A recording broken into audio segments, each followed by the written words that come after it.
જીવનમાં ભજન જરૂરી છે અને ભજન જ માયાના બંધનથી છોડાવે, કર્મના બંધનથી જીવાત્માને મુક્ત કરે, ત્રણ પાપમાંથી જીવાત્મા મુક્ત થઈ જાય. એટલે કથા આ જીવને કલ્યાણકારી છે.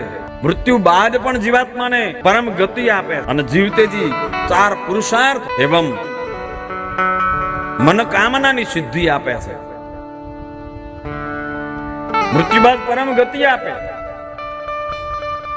સુત પુરાણીને પ્રશ્નો કર્યા સૌનક ઋષિ, એવો કોઈ એકે દાખલો કે મૃત્યુ બાદ કોઈને મુક્તિ મળી હોય, એવો કોઈ એકે દાખલો બોલે છે? અરે પાપીમાં પાપી જીવાત્મા હોય એને પણ મુક્તિ આપે. કેવા કેવા પાપ કર્યા હોય, કે જે દુરાચારી હોય, દુષ્ટ હોય,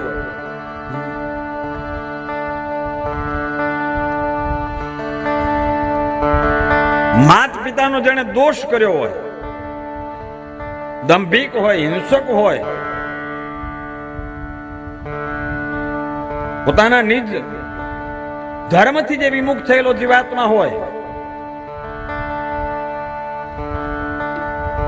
ભયંકરમાં ભયંકર પાપી જીવાત્માને પણ આ ભગવાનની કથા મુક્તિ આપે.